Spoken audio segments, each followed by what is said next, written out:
if you hear a loud explosion and you look out your window and you see a pillar of smoke, fire rising, know that I just did something desperately wrong. The computer's out the window. Yeah. No, Everyone will be escaping via the green. that's why they have it.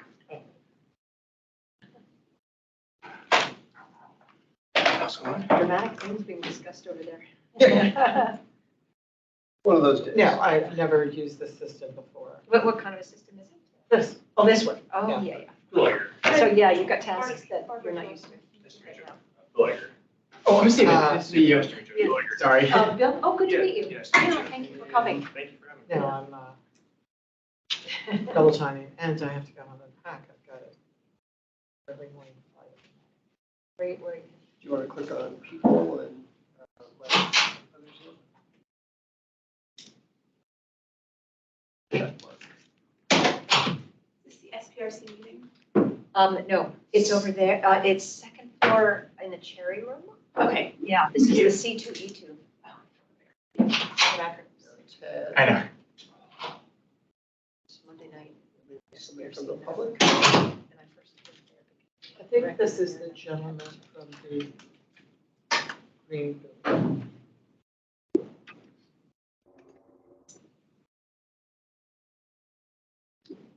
Hi, Ted. Thank you for joining us. Yeah, absolutely. Nice to meet y'all.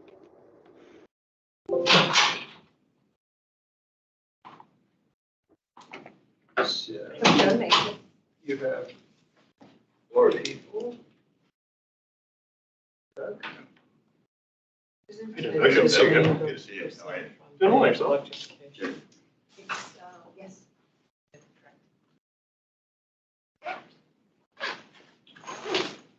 And you can put that annoying box up there, recording the transcription. Get it off your screen. Barbara, good to meet you, Barbara. But I'm Steven. Steven, Nice to meet very you. good. Doug Snow boss. Very good. Hi, Doug. Take care.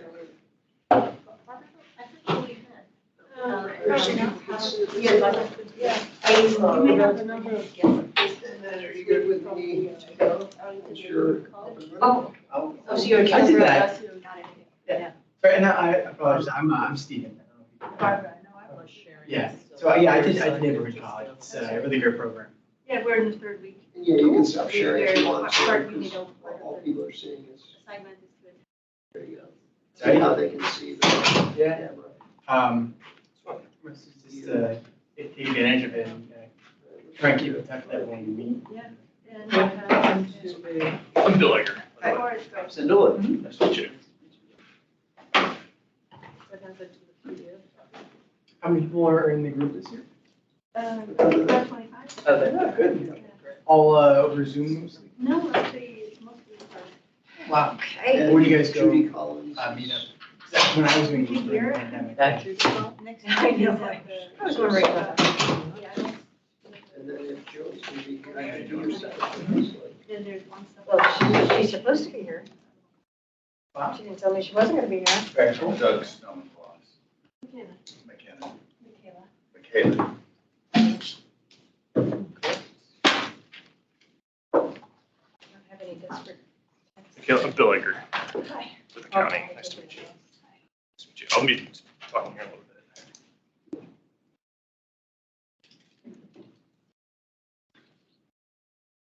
a lot of guests.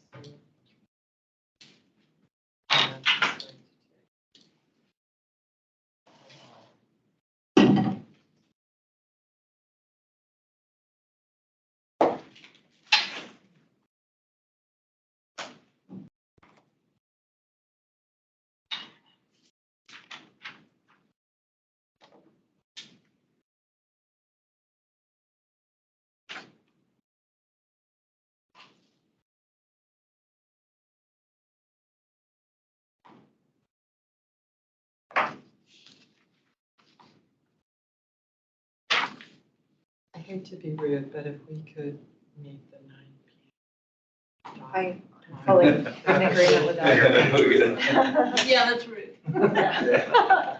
We would all be happy. I'm all for that, actually. My father just died. Oh, I'm sorry. Should leave anyway. Okay.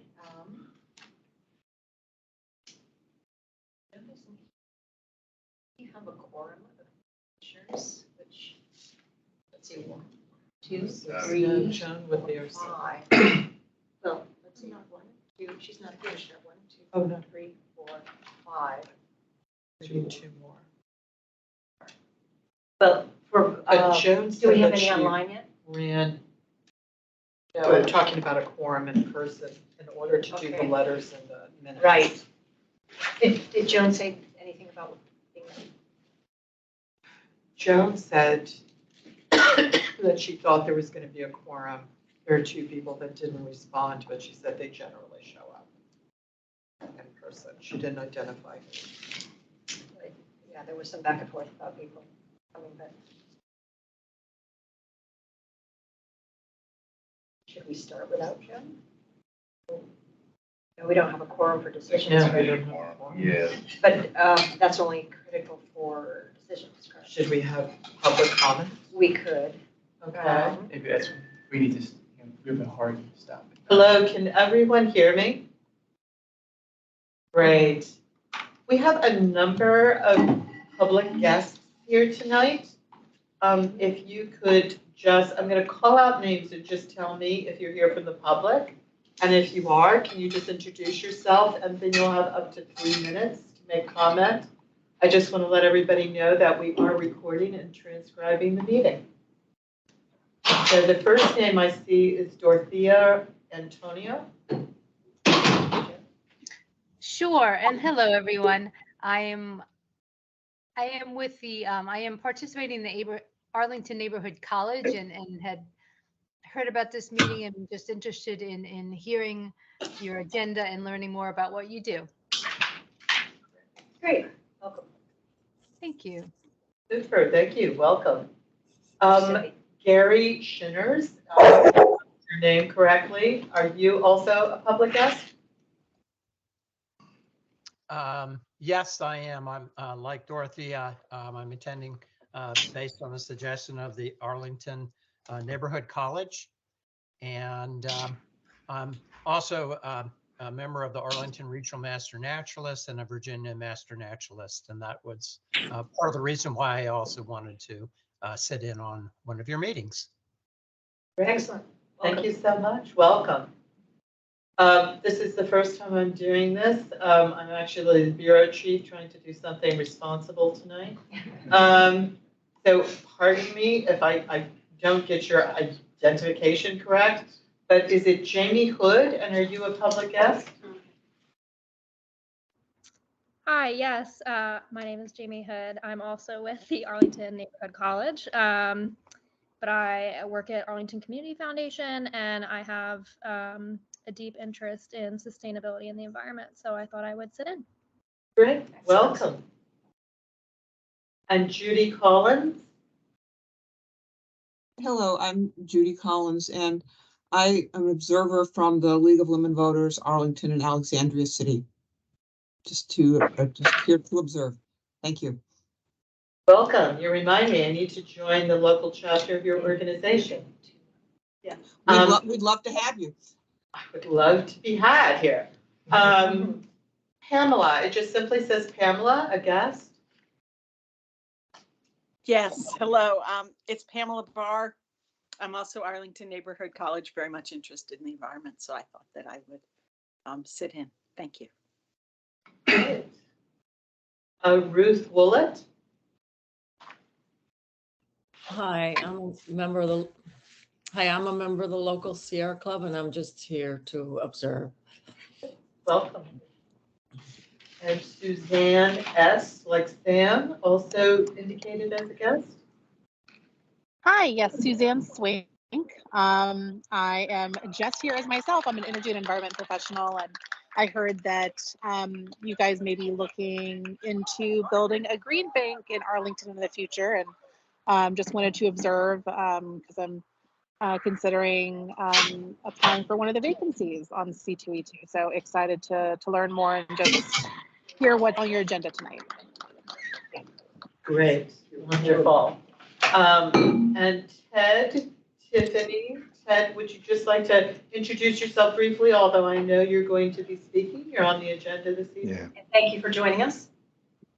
absolutely. Ted Tiffany, Building Decarbonization Coalition. I'm our senior technical lead, and hopefully be speaking this evening with building decarbonization. So looking forward to talking with you folks.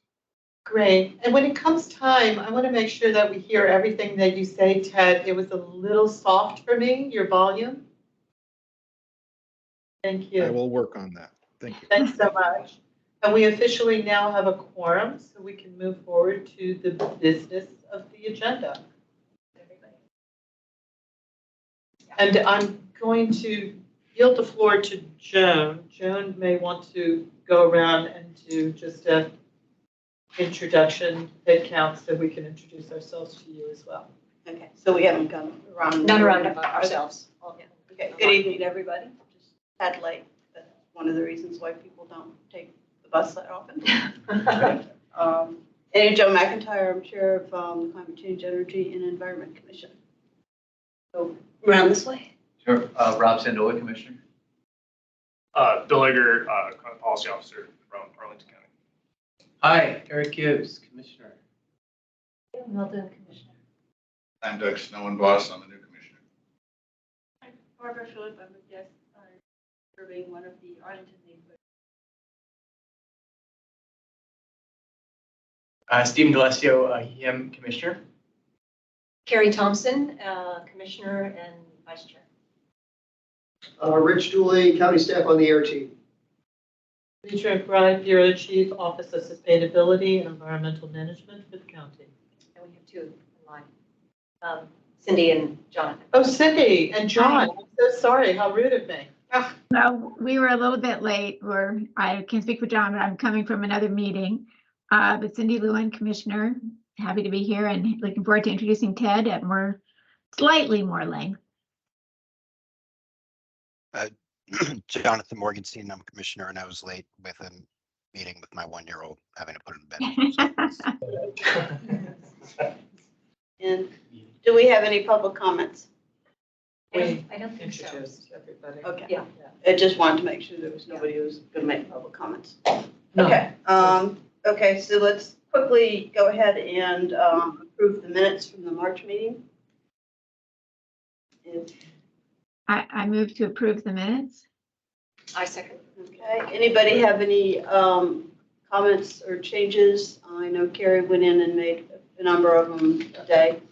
We can go ahead and accept before we finish, but anybody got anything else? Just a real question on, are we on, if we're not in there present, are we allowed to vote or no? Yes, yes. We are, okay. Yeah, you just have to be, we just have to have a quorum in person, but then everybody gets to participate. Okay, thank you. Okay, so no proposed changes. Do we vote to approve? All in favor? Aye. Aye. Any not approved? Okay, that is there. Okay, so I will turn it over to Cindy Lewin to make the introductions of our first speaker, Tiffany. Yes, sorry, one quick, I think we had a new guest. Catherine Roberts, just join us. From the public. Catherine, if you're here, can you introduce yourself? And as a public guest, you have up to 3 minutes for comment. If you wish. Hi, yeah, I'm not here to comment, I'm just here to watch. Great, thank you. Well, thanks, everybody. I'm very, very pleased that Ted Tiffany is here tonight with us. Ted is, as you said, the senior technical lead for the Building Decarbonization Coalition. And as you might expect, the Building Decarbonization Coalition spends its time trying to figure out how to decarbonize buildings, which coincidentally is exactly what we spend our time doing. So we got referred to Ted's organization when I was working on the Americana, the SPRC, and Ted was kind enough, and that's a JBG Smith project, and Ted was kind enough to meet with them. And also, it looks like there's a delay. Can you guys hear me? It's good. Yes, It's yes, good. it's good. Okay. So it was, he was kind enough speak with JVG Smith. They were kind enough to spend their time. As you know, they still went forward. They're approved at the county board this Saturday with still some fossil fuels in their systems. But we run into a lot of issues with people saying it's just not feasible, or it's not feasible, as Demetra would point out, it's not feasible in these particular circumstances. And, you know, TED is based in California, different rules may apply to different opportunities, but hearing what is technically feasible, hearing what you're seeing in the landscape, hearing how we can help developers find their way, which you did, you pointed them out to some systems, showed them how there'd be synergies between their non-fossil fuel HVAC and their fossil fuel, if they would change away from their fossil fuel hot water. So we're so appreciative that you've spent time on this with us and are on this journey, briefly on this journey anyway. So with that, we would love to hear, and I know that you're going to speak relatively briefly and then are open for questions. So. Hey, Ted, do you mind if I do just a quick overview and ask you a question to start it off with? So Please, we're in go right ahead. California. Santa Rosa, California, and if you guys have heard it, we've been in the national news the last 5 years for battling fires on 3 different sides. Yeah. I know Santa Rosa well. I worked 6 years in that, what is formerly known as the ABAG region. And this year we've had almost 3 months of straight floods. What the heck was that? 13 atmospheric rivers? Good God. Let me just give you just a little bit of background, not to change any of your, but just to let you know what's happening here. There's no home rule in Arlington, Virginia. So we're bound by the state building code, which could be a little bit more progressive, to be diplomatic. And when you go through, I'm curious if you have time to update us on what happened with Berkeley's building code, because I read, what was it, late last week, that the Ninth Circuit, I think, overturned the mandatory electrification. I just saw this headline very quickly. So I wondered if you could talk about that too, because I found it very difficult to believe. But yeah, it's been an interesting week. We can start there if you want. No, please. We've been fielding questions all week, and really what I have today is just a short presentation. We can take it loosely about building technologies and the types of scale or electrification. But, you know, we can make it really informal and talk about some of these issues here that have popped up with the Ninth Circuit ruling. And where we're going with code and policy is another application, because we've been doing that really nationwide on national scale with IECC codes and ASHRAE standards. But let's do both. Let's start with your brief presentation. Yeah, that would be helpful. Okay, Several of us sit on committees to review new buildings coming into the county, so learning more will be really helpful. Okay, so I'll invite you guys to just stop me when you're ready. Can you guys see the screen? Yeah. Okay, so this is really going to be centered around commercial buildings, really. We have a lot of work in the residential scale, and that's anywhere from single family homes up to high-rise residential buildings.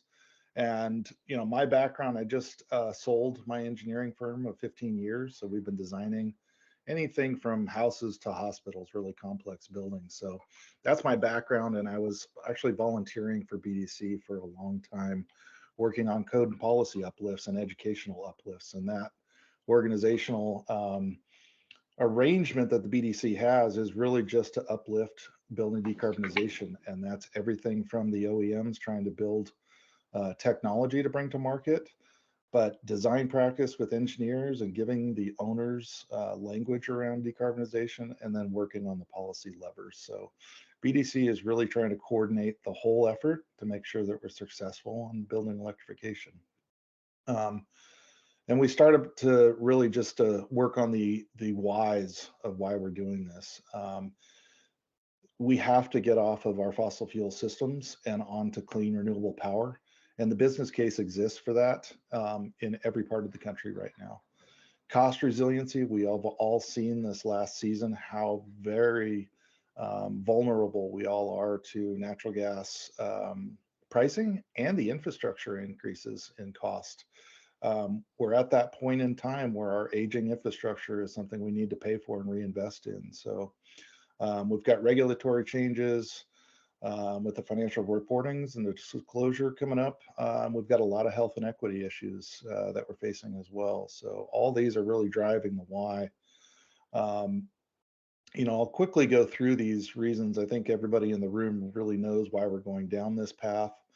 The climate resiliency, I mean, we're facing it in different areas. In the Midwest, we're dealing with tornadoes. The Gulf is facing with storm surges and hurricanes. I'm on the West Coast dealing with a lot of flood damage. But we're all increasingly aware of the indoor air quality and the outdoor air quality issues that we're facing. And in this transition where we've got to get off of our fossil fuel system and rebuild the electrical system, it is really about jobs. Everything we can do to rebuild our infrastructure is keeping jobs local. And I'll give you a quick picture of what the cost resiliency is. This is the business case. I've always got to have the business case for electrification. And this variability in anybody's business playbook is too much to handle, right? We all want to have the stability of electrical prices. This is the US electrical prices on average, very steady. And even in California, where we've got a really expensive electrical climate, it's pretty consistent in our rise. So that's what businesses like Target and Walmart, they're the low-cost leaders because they look for these opportunities to stabilize any risk. I'm going to go through these. This is more about making a plan for decarbonization for existing buildings. I do a lot of existing building and portfolio discussions. One of those is higher education. And higher education is really deep on planning for decarbonization, doing the assessment for their decarbonization master plans. And I'll encourage you to look to those higher ed thermal energy networks for what they're doing in decarbonization. But really, it's about heat pumps. And there's every scale of heat pump that we can imagine on the market right now, and more coming to market. Panama and I were just at the AHR conference, which is the Advanced Heating and Refrigeration Institute conference, and the amount of heat pumps on every scale we never could have imagined 2 or 3 years ago. The manufacturers are responding with technology, and what was been on the market is being reapplied for electrification. From simple domestic hot water units in our homes, what we use on schools and small HVAC buildings or small commercial buildings, into multifamily apartment heat pumps. The integrated heat pumps are becoming more available than I've ever seen. Package rooftop units, commonly available now. And we're talking about large scale heat pumps in air source central heat pump plants and water cooled systems. These are traditionally what we used to use for building cooling. They do have and are still applying these large heat recovery chiller applications. And networking with geothermal systems. So one of the resources I like to point to is what NREL's been doing, the National Renewable Energy Lab, on thermal energy district planning. So these are the conversions from this analogy of the first G system being steam and high temperature water loops, into what we're calling 5G now, those low temperature loops that are provided with heat pump applications and heat recovery applications, both on geothermal, but condenser water loops and renewable district plants. So this is a great resource. NREL's all on top of this, and there's a ton of examples of this. This is just one that we're looking at, these thermal energy network conversions from the natural gas systems to network geothermal and condenser water loops. We can do city scale plants that really use the same kind of concept of distributing natural gas, but in this sense, we're distributing geothermal to have access for every building to connect to. And that's more of a municipal scale application. And these plants, these are just the examples that NREL had. If you go into that master planning report, these are case studies that you can look at on different scales. And some of these are neighborhood scales, some of these are higher education scale campuses, but this can be done on the city scale. And so they have some detailed applications. So this is in St. Paul, Minnesota. It's a geothermal application for 415,000 square feet of development over 122 acres. These are large scale electrified projects. New York's undergoing a bunch of these thermal energy network pilots right now, testing these non-fossil fuel plants. So these are the private thermal networks, and the utilities are now in negotiations to implement their own commercial and thermal scale networks. So a lot is happening in your neighborhood over there. Commercial kitchens, we can absolutely electrify commercial kitchens across the board. The technology is there, it's consumer awareness. And that's a lot of what BDC is doing, is embracing these celebrity chefs like Martin Yan of Yan Can Cook, cooking on induction woks. And in San Francisco, our Asian community is really intrigued on induction woks and the power and safety of that. So we definitely have that ability to electrify commercial kitchens. And places like Microsoft are already converting their entire campuses over to all electric, without really impacting their menu offering. Same great food. And so we have resources for this. And in the Building Decarbonization Practice Guide, we give guidance on commercial kitchens, multifamily construction, which is unique, multifamily hotel, motel, large building campus scales, residential guidance, all within this guide. So just want to make sure that you guys know there are resources out for education, and they're ever increasing. We have a host of our colleagues, and I used to, when in my engineering practice, call them competitors. I haven't really seen any of my would-be competitors back in the day not collaborating on decarbonization policy and educational development right now. It's been really heartening to see folks like EHDD, our folks in Ecotope, share their big building expertise and walking us through the engineering challenges they faced and the solutions they delivered. It's a huge message to have these large-scale buildings show how they went all electric and how they did it cost effectively and the challenges they did. That knowledge sharing is going to be key to the success for this. Mr. Rumsey from Point Energy has just been sharing his technical expertise on the West Coast and throughout. So there's a lot of our collaborators that have these resources for you. But education is a key, and I just wanted to highlight a couple of the things that BDC does. Plug-in water heaters. We've helped develop this with one of the manufacturers. So this is us with Kevin Clark from Ream. When they brought their product to market, we gave them a platform to share how they got that thing to market and how it applies in the marketplace. Tomorrow, if you guys want to register for it, we have a national policy call about Maine and how they became the electrification leader. Great thing to do. So we have our blog posts, we have our regular events, we have our policy calls, and we have those on different scales. We have them from private cities that just want to talk about regional strategy, or state level, what's happening in IACC coming up. How are we going to apply those appendices that are in vote? But we'll also do those as open-ended calls. So, but that's really our role at the BDC: streamlining codes and standards, advocating for the tax incentives. So we're doing we have a white paper out, really the best strategies for implementing that IRA money for states and policy developers, some guidance there. And then just coordinating all of this and making sure that all the stakeholders are at the table, really highlighting their issues, and coming to some really strong agreements. And that's what we really enjoy facilitating. So. And I'll leave it there. I have my contact, but we can take this discussion however you want. We can talk about the Berkeley ruling and what that means, or questions about technologies. I will let you guys pick your path. It's a choose your own adventure. I'm going to go ahead. Again, my name is Carrie. I'm wondering, has BDC worked much in Virginia, including with some of the challenges? I can see that Cindy's shaking her head, possibly no, with some of our challenges with Dillon Rural Estate. We see a number of the new commercial buildings, tall commercial buildings coming in, sometimes with hybrid heat pumps with some gas for backup generators. I feel that potentially it's still that older mindset that it might be necessary for winters.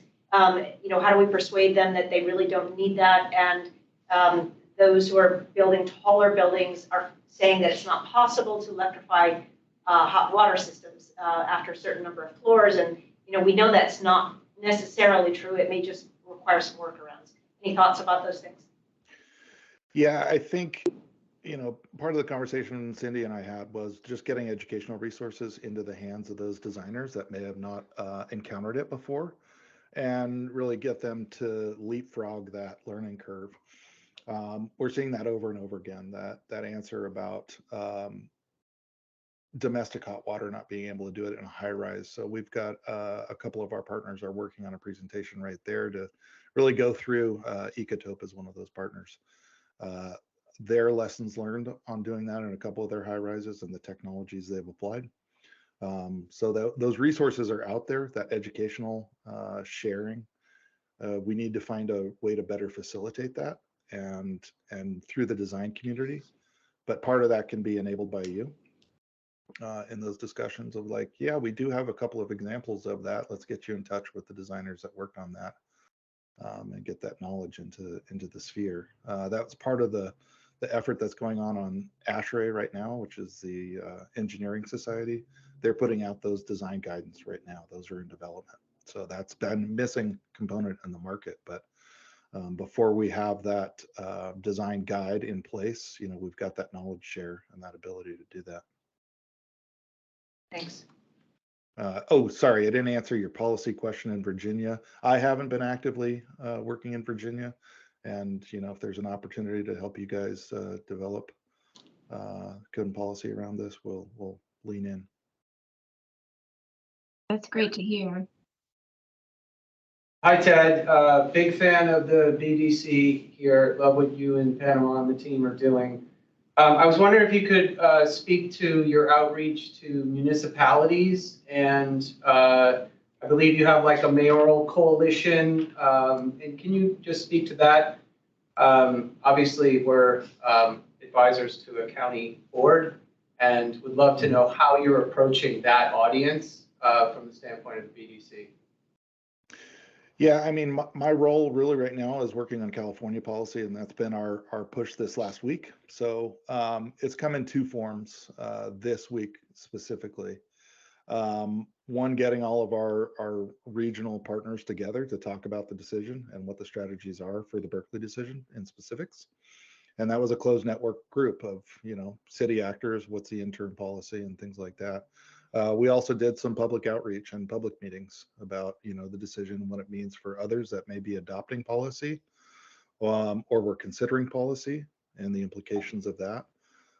So we work with our partners very closely on what their needs are. So it could be, you know, a legal opinion. It could be, you know, just what we see from other cities in action.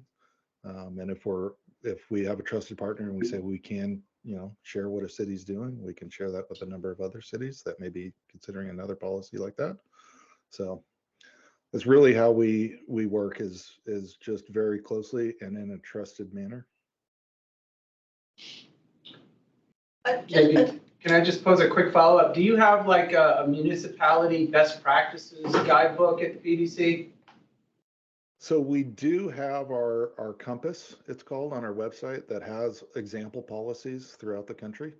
So layering of either IECC language for electrification policy, and it has those various strategies. Our policy tracker has the list of all of the other local jurisdictions that have adopted some kind of electrification policy and what their strategy and their code language is, and points to those specific resources so that you can look at what other cities are doing so that you're not reinventing the wheel, or you can ask that city, hey, how did you implement this? You know, I like that specific language. Is that something that, you know, you guys feel comfortable with? How was your local jurisdiction responding? That you can ask those kind of questions to the other jurisdictions. So that's kind of a good educational uplift, but you know, each jurisdiction is different. Thank you. A couple of things that come up repeatedly in, kind of reasons why developers can't, do all electric is, one is actually space issues. Kind of, they seem to think that designing for especially centralized hot water, heat pump hot water system requires different and more spaces. And similar, I think, at least it is with the VRF systems, then when you went below a certain number of floors, you had to design essentially two separate systems that seem to be, are those things changing now, or and how do you actually get beyond that? Because I'm sure they're mostly coming through with starting with a standard plan that they work with, and then they tailor it. And it's based on making the same amount of space available in the same places for these systems. So, how do you get the developers to start thinking differently about that? And is it actually really as big of an issue as they're making claim for? It really becomes a very technical discussion in these high-rise buildings, because the separation of the towers really occurs with any type of mechanical system. And you have to design around that. I think where a lot of projects are challenged right now is they're some way further in design and they're pivoting to do electrification sources. And then that does impact the space types and equipment choices. But designing from the first, schematic design for electrification, you're planning those spaces out. That makes the job a whole lot easier. We're seeing a lot of projects that are coming in late in the day, 50% construction drawings or 90%, and then looking at the electrification policies and saying, well, it's impossible to comply. And late in the design challenges, you have to make some very tough decisions. And space is one of those big ones. But if you plan for it in the beginning, it shouldn't be a challenge, really, in thoughtful planning. And some of that is not understanding the technologies and the balance between thermal storage for domestic hot water and the actual heat pumps themselves, and understanding the technology. But it's a deep engineering discussion that you bring educational resources to, a deep educational, and getting the right people in the room to have that discussion about what's appropriate, what technologies they've considered, what the issues they are facing, and brainstorm about what the solutions are. And that's one of the challenges we're seeing right now, is getting that deep technical expertise into the designer's hands in a trusted way that allows them to have that discussion without being confrontational. And some jurisdictions have hired what I like to call a peer review board, or a peer review group that can come in and is a trusted resource for organizations. So we have a couple of community choice aggregators that had facilitated a list of, qualified engineers that can be that outside resource for the design teams if they have a permit question or an electrification strategy question. Those resources were out there, but that is one of the challenges we're seeing, is trying to marry those resources to the design teams. Now, is that something municipalities could actually facilitate in terms of how they engage developers and trying to engage them early and often? Yep. So just as a case study or example, Ted, when you spoke to JBG Smith, who's one of the better developers who has invested in research and striving for carbon neutrality in their nationwide portfolio, is that the kind of conversation you were having? I mean, I gather they were open, but what, they were sort of stumped. Yeah, so I'll give you one example. In my past life owning the engineering firm, we had 3 different contracts with a couple of different cities. And we were on a team of 5 different engineering firms that were supported on an hourly not to exceed basis for a particular project review. And we'd go in and do a peer review early on, early schematic designs, and help them see the technology, how it's applied, what the ordinance is expecting. And these were in areas that already had electrification ordinances in hand. And then we helped them through that first peer review, and then a final peer review right before permit submission to make sure that they had the right applications that would likely get passed through permit review. That's one strategy. Hey, Ted, it's Demetra. Could I ask you a brief question? Set it up. Let me try and be succinct. Because we don't have local rule, we can't adopt here an electrification ordinance. So for a little over 20 years, Arlington County has had an incentive program for bonus density in return for exercising basically REACH code design standards. So we've gone through around 8 iterations of that, and it's always been based on lead and kind of going up, up, up, up, up. We found that lead, particularly in the energy space, is not really delivering as advertised. So we're looking at FIOS. We've been working for the past 6 months on just framing the kind of very dramatic update to that. But we sat down, and part of our problem is just what you mentioned, is that by the time we get to site plan review, the plans are far enough along, between 30 and 60%, and nobody's going to go back and spend the time and the money to kind of start over from zero, number one. And number two, even for sophisticated developers, the technology and the strategies are very new to them. So as part of our framework, we built in for 6 months prior to the live date of the updated ordinance, we're going to have 6 months of really outreach to architects, developers, builders, everyone, and really do that education. So if you have information, is it on your website, or do you have other resources that you can point us to? Because that is going to be intensive, and we really think that's going to be possibly a game changer. And the only other question is, when you're talking about geothermal, have you dealt with any very, very small, densely developed jurisdictions such as Arlington? Because we've got a lot of other conflicting infrastructure already underground. Yeah, and so direct geothermal, let's see, geothermal ground source heat pump applications can come in a couple of different flavors. And that resource underground can be the sewer wastewater. It could be piping that's adjacent to that. Coordinating that in a city, what I'm seeing right now is that opportunity for failing infrastructure that you need to replace anyways, those coordinating projects that could be done where you've got to do new water lines, new sewer lines, and perhaps failing gas lines.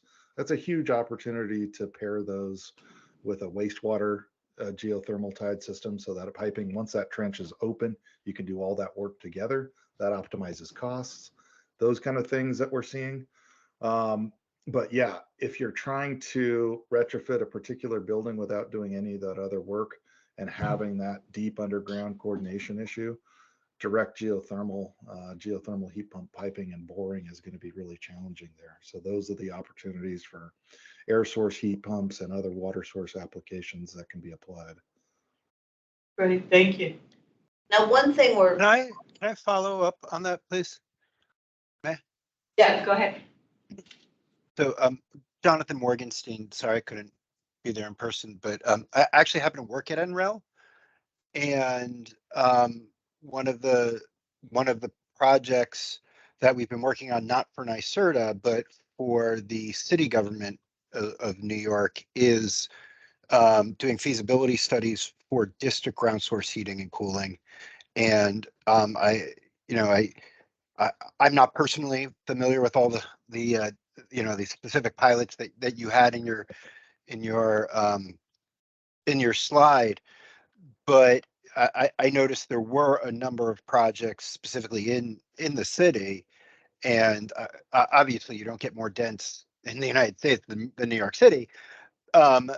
So I'm just curious, is there, given Demetra's very reasonable question, because intuitively, right, if you're putting a building over a metro line, then right, like you're not necessarily going to expect that you're going to be able to use ground source heating or cooling, but would you be able to talk to an example of something like that in New York City, given all those projects that you listed.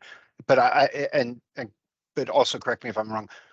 Those weren't your projects, right? You weren't personally. No, those Okay, are examples. Yeah, and those the private thermal networks are in development right now, and then those public applications are still being developed, and they are going to be pilot projects to see which thermal energy networks are appropriate for which neighborhood.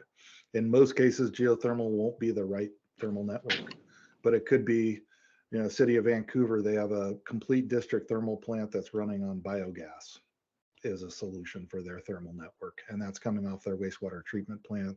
They're doing heat recovery off their wastewater. That's coming back to the central plant at that central location. And the only thing they're changing is the source of the energy at the district plant. The piping is remaining. So that's another application, but really either taking partial load off with heat pump applications in those thermal networks and keeping those booster plants at the temperatures that you need. The challenge in a lot of these cities is the buildings, based on their historic design and the temperatures at which they're running, that could be a different need at different buildings that are right adjacent on the same parcel based on the engineering. So that is going to be the challenge for cities going forward, is that deep engineering on each building and then connecting to the district plant. And that's what these pilots are hoping to reveal.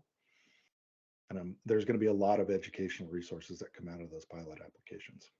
But isn't it also maybe a surprise benefit if two buildings need different things, because then you can draw heat from one and throw it into the other and vice versa. And therefore, actually could be a good thing if two buildings next to each other need completely different resources at different times. Right.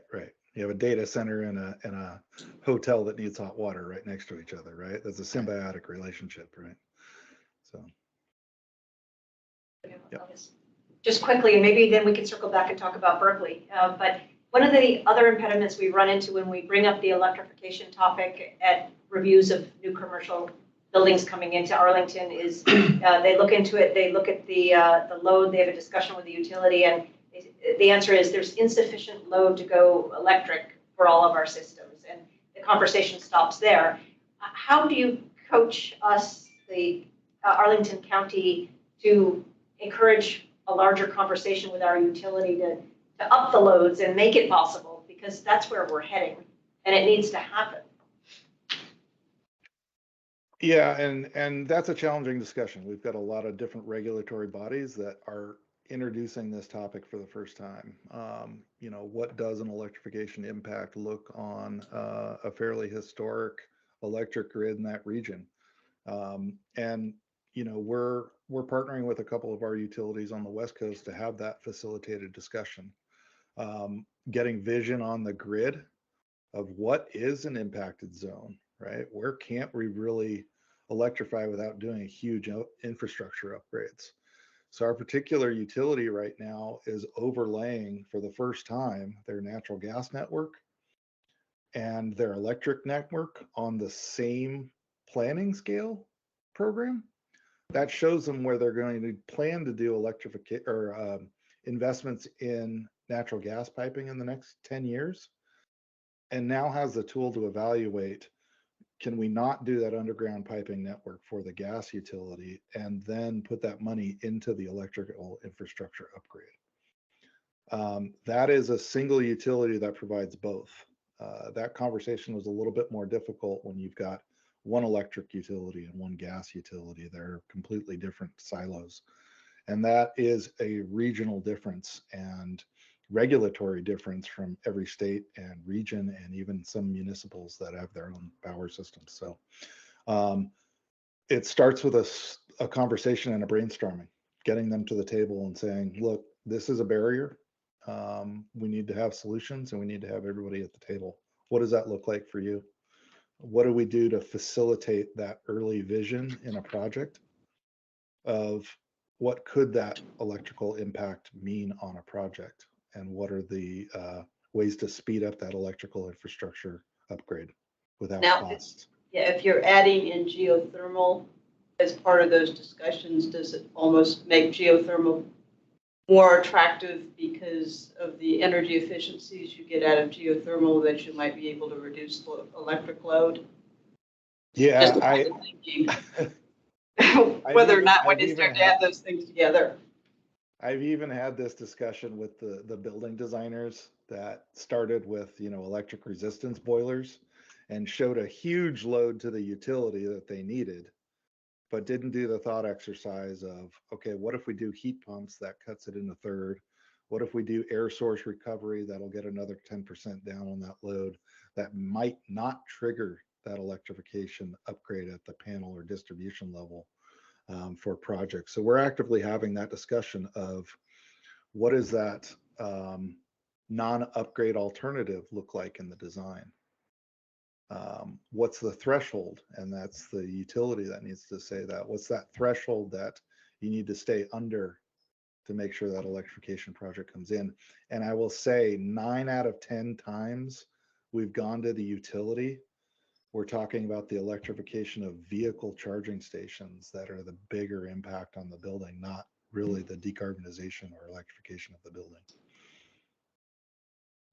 Rob had a question? Yep, well, one quick comment first and a question. First, thanks, this is a great conversation. I saw you flash through your slides quickly. You had one conference up there. Just, I'm sure you're aware that once every 3 years, the heat pump, the International Energy Agency has a heat pump conference. Happens to be in Chicago next month, and maybe a good place to send our developers to see the art of the possible and get it from others. As you said, it's a great way to educate them without feeling the pressure. So the art of the possible can be conveyed to them at this conference in Chicago next month. Question, just towards the end, you mentioned that you're also working on strategies to take advantage of the IRA. Wondering what you're doing there specifically and for whom, given all the tax credits and funded programs coming out of the Inflation Reduction Act. Yeah, so I will try to get this if I can during our discussion here and put it in the chat. The IRA white paper we developed really just gives lessons learned on past projects and how to implement the IRA funding in a useful strategy. It doesn't really tell each state what to do, but it's kind of a lesson learned and best bang for your buck in directing that IRA funding. So that's what we traditionally do, is provide really educated guidance for policymakers to use as in their development of policies and strategies for, may it be a local reach code or it be an incentive program. So I'll try to grab that and put it in the chat. But if you search building decarbonization IRA white paper, it should come up the first thing on Google. Thank you. Maybe real quick, I'm sorry. Ted, about the utility, I'm assuming you were talking about PG&E. Are they voluntarily becoming more transparent about what their grid amplification or capacity amplification plans are? Or is the CPUC forcing that at you? So the PG&E specifically is in their own pilot projects right now, and they have a single entity right now that they're working with. It's actually CSU Monterey Bay. They're electrifying an entire swath of that campus as it was scheduled to be upgraded for natural gas, and it's at a key thermal hydraulic point in their gas system that they need to electrify to start backing off that part of the gas system. And so they're using that as a pilot and understanding what the costs are to electrifying all of the student and faculty housing in that section, and going through those issues of obligation to serve, the hydraulic capacity and how that happens and the phasing of that. You know, their electric engineers and line workers coming in and the timing for pulling that back off the gas system. So that pilot is going to reveal a lot for that particular utility, but they're looking to expand those areas where they're spending money. They plan to spend money upgrading those gas lines where they can, you know, they see the writing on the wall. They don't want to have to maintain that gas system for the period that rarely they're going to be ending the service of gas in their region. So that investment that's going in the ground, they know they're not going to get their full return on. Yeah, I think so. Maybe 1 minute or less on the Berkeley decision, and then we'll we'll change. All right, Berkeley decision. Implications for broader. Yeah. So the Berkeley decision right now is in the 9th district, and that's really, California Western states. And that decision is immediately impacting that area. They have not issued a stay or any restrictions on Berkeley right now, but every indication the next step in the court process will likely force Berkeley to take a different strategy on their gas ban. The ruling is pretty wide in its interpretation, and there's going to be some long process of adjudicating that out. So right now there's a couple of things that are unknown, and there was some wide interpretation in there that needs to be clarified. So right now we've got a lot of local jurisdictions that are considering their own legal capacity to carry on their particular ordinances and evaluating their risk. But right now, not a lot of folks are rescinding their policy. And if they are, they're putting their enforcement on pause, awaiting the Berkeley adjudication to play out. And there's a lot up for consideration. So BDC is working on a legal opinion based on that ruling and what the paths are for local jurisdictions in the coming weeks. But that's going to take some time. And the final answer is only going to come out of the resolution of the court case. Thank you very much, and thank you for coming. And this has been very useful for us. Appreciate the background, resources. Well, I appreciate the invite, and if there's anything we can do for you guys in your advancements of decarbonization, if you want to send me let the us slide know. deck, I'll make sure it gets. Yeah, absolutely.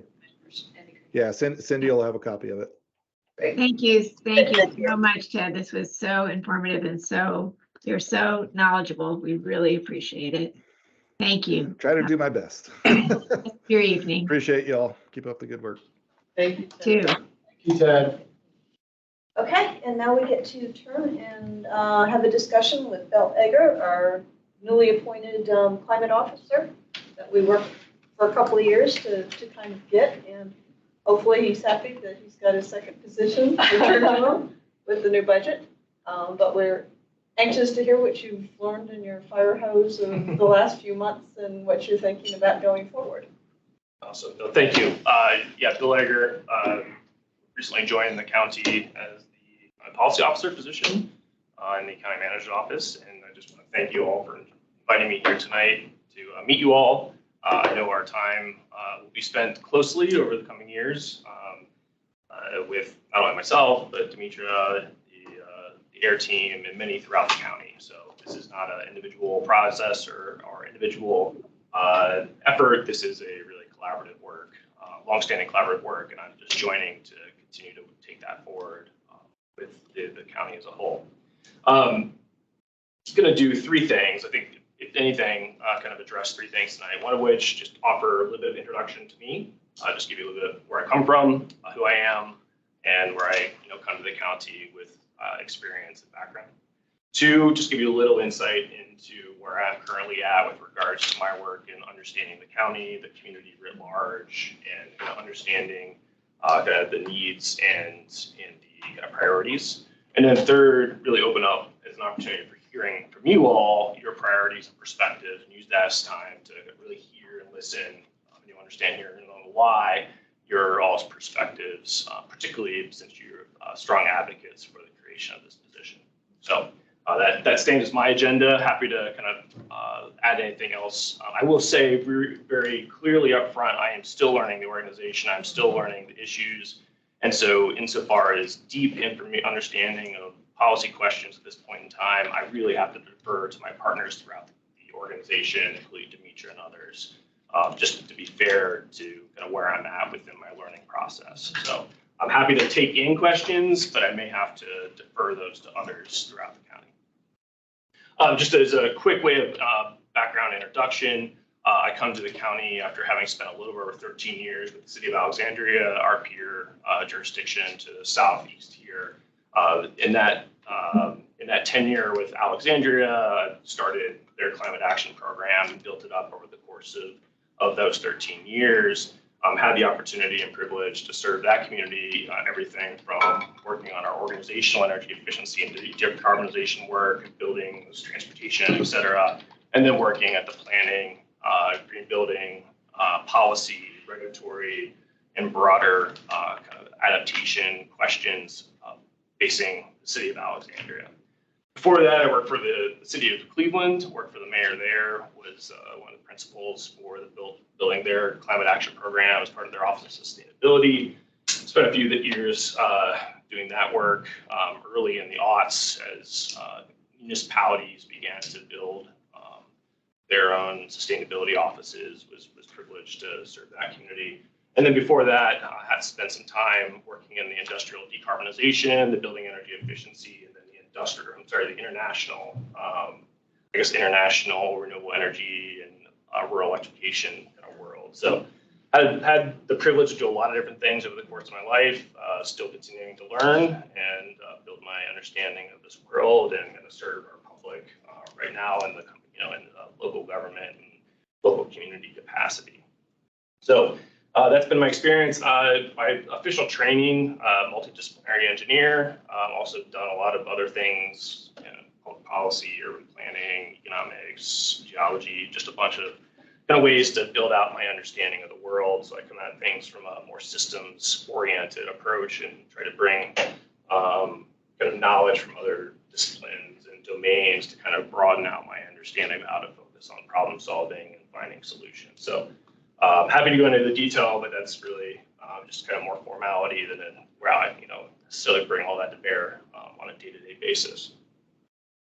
So just to give you a little context for where I'm at, I've been here a handful of weeks. I think it's now going on 5-ish, don't really know anymore, but have been really scouring the organization, meeting with our agency leads, our divisional leads, getting to kind of peel back the onion, so to speak, on learning about the various agencies in Arlington.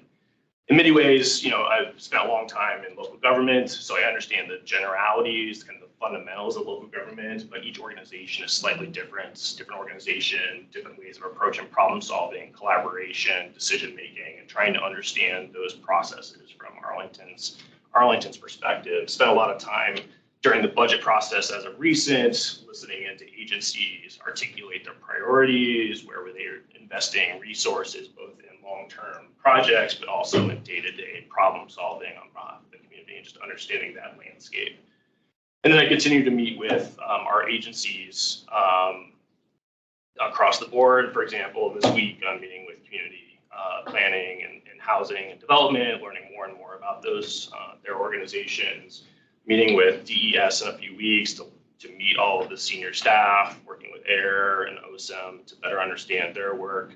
I think one of the things that's very clear is this is a new organization, new office, new position. I have both the privilege and the challenge of creating something that is a value add to the county that doesn't duplicate, doesn't replicate, doesn't interfere with what progress has already been made. It's very clear that I think you all know and should be proud of that Arlington stands as a leader in the region and wants to maintain that and continue to be a leader, and working to understand how this position in the county manager's office can add value and to take additional resources to bear on our broader community climate action work. So that's where I stand. And so as part of all of this, meeting agency heads, but also meeting with members of the community, Joan and I had a lovely coffee and had the opportunity to talk about priorities, meeting with many organizations, just hearing what are the priorities, learning, utilizing, listening really well to understand what does this office actually look like, what does it do, and how does it support our community's goals. So that's kind of where I'm at in this process. Meeting with C2E2 tonight with you all, meeting with many commissions coming up here in the next couple of weeks and throughout June. I couldn't even tell you what's on the docket, but a number of them again, to meet with our community stakeholders, better understand different priorities that come about, all related to climate action. And it's not just your normal environmental organizations. It's spreading out to meet with the Economic Development Commission, meeting with our mental health commissions, to understand how climate has intersection with that, which is all what the county does. Now, it's not to say that that doesn't already occur. It's just understanding where there's intersection amongst many commissions. And so that's where our work is currently focused. And so we'll be, I think, towards the end of June-ish timeframe, have a little bit more substance on what this office shall look like, offer that to the board members to get their feedback and to offer some feedback opportunities for the community to say, hey, yeah, this feels right. This feels like what this office should be doing and how it should be focusing its time and effort. So that's kind of the I think, big picture and where my time is currently focused is, again, really going through the paces of a design process for what an office should and would look like. I would say that we're very privileged to have your support in the identification and need of a support position that was just approved by the board. At this point in time, I couldn't even tell you what the job description looks like. I was meeting with my supervisor, Deputy County Manager Michelle Cowan this afternoon, and we were both saying, listen, we need a little bit of time to figure out what this position actually looks like and how it, again, supports the value proposition that I think you all seek to have it provide on behalf of the county. So just be aware that at the same time we're designing an office, we're figuring out what exactly a staff person in that office, aside from myself, will serve to help us in accomplishing our goals. So just for your awareness, it's on the radar. We're kind of putting notes on the ground every day, like, okay, this is what that position will do, as well as kind of what the office should function like. So again, very much appreciate for the advocacy for that position. Also to note that we don't have it quite figured out and put a tight bow around what that should look like. So we want to be respectful and responsible about your advocacy and public resources such that we can use that position effectively. So that's really kind of where I'm at right now. Happy to answer any questions insofar as that process is concerned, but then beyond that, just open it up to hear from you all, maybe your various priorities or perspectives, again, as part of listening and learning and understanding what the needs are for us to kind of design around, so to speak. That would be very helpful to me as I work through this process. Bill, congratulations. I'm super impressed, and I just started a new job 5 weeks ago, and people ask me all sorts of questions, and I don't have any answers. Certainly not well-informed and good answers. So I've got a real softball for you. I believe the mandate is to adopt a whole of government, for this position, is to have a whole of government view and vision around climate change for Arlington County. What does that look like? Yeah. Well, it's not so much a softball, but I'll still I'll hazard a response. I want to be, frankly, number one, I don't think it stops at whole of county. I think at the end of the day, this is a whole of community, right? Like, this is a collective action problem.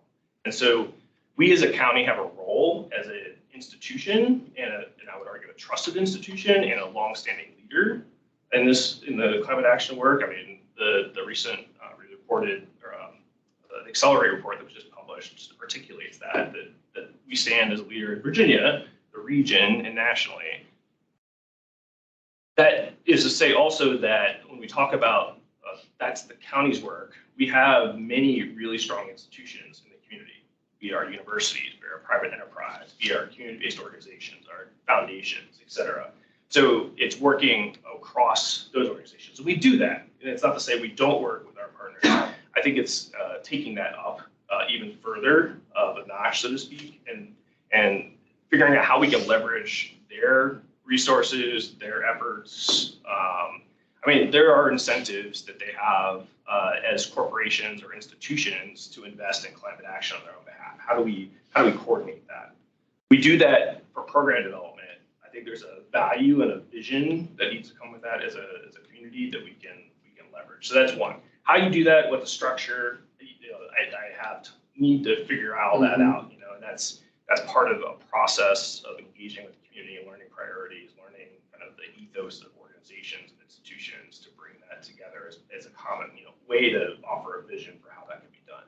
And that's just, not one person, that's working across the county to articulate that. Everybody has a relationship with various organizations in different ways and understand how CPHD or DHS or our police department have a relationship to these institutions that we can understand how to approach them collectively. So that's one thing. Two, again, I think I'm impressed by the level of collaboration amongst agencies in the county.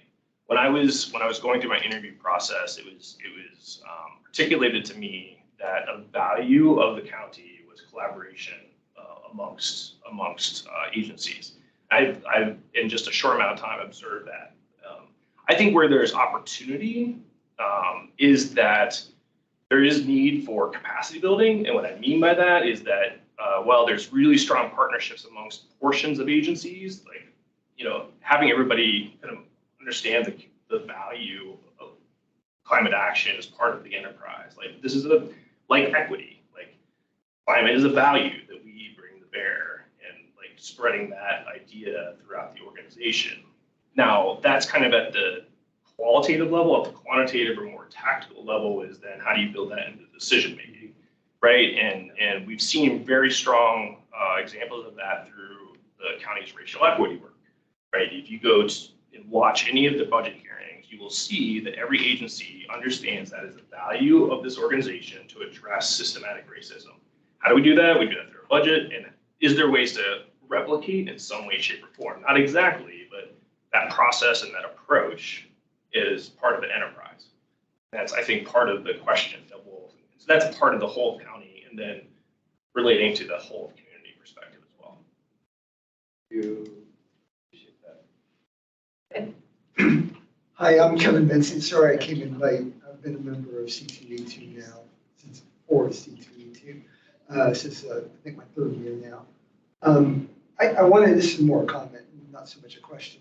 You've cited several times now Arlington County's leadership on climate change.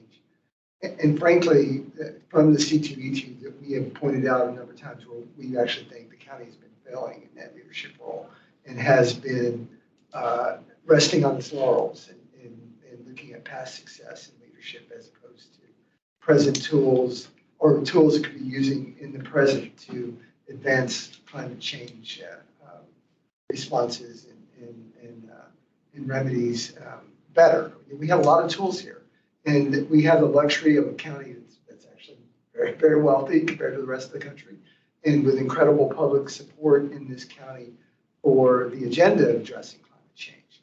So with that luxury, it actually makes sense that Arlington County would be a leader in this area. And that's why it's particularly disappointing to some of us who've been dealing with some of the issues where we think the county has really not taken this leadership role. Transportation electrification has been an area I focus on a lot. I work for an EV company, so I do this for a living more because it's what I believe in and not just to make money. But it is something that I know a lot of people in this county believe in, not just those of us with a vested interest. And that we know, at least in that area, there's a lot of things the county could be doing that it hasn't done yet. So you're probably familiar with some of the issues we've already raised in the past, but you'll be hearing that from us. We will be challenging just the assumption that Arlington County is a leader and it should get credit for that leadership, particularly when we can point to examples where we're actually behind the ball. Jonathan, did you have a question? Or is it a legacy hand? Okay, legacy hand. Yeah. I wanted to know what your kind of thoughts are about opportunities that you're seeing as you've engaged across the community to kind of bring people together on climate change, and maybe even thinking of where, opportunities that people would obviously see as, getting away from the thinking of all these things as stovepipes. Yeah, I mean, I think certainly I have not met with anybody from our say private sector partners those areas. So I can't speak to those sorts of questions or conversations yet. That's one. I think that there's so an example that's currently going on, I think, is work with some of our community-based organizations, our LMI community, to kind of, I think there's Demetri will have to comment on this because I'm not as familiar, but work with like Barcroft and others to communicate kind of not only kind of from an infrastructure perspective, but also education perspective, the merits of electrification of our LMI community and our affordable housing, right? So that's just one. I know that's what you've heard already, so that it's not everything redundant there. It's just to say those opportunities, I think, are available in many aspects beyond Barcroft, and there's programs I believe that the AIR team is currently working on to expand that and go further to many of our affordable housing communities and our just market rate communities. So that's one. Two, we are working with, we have at least six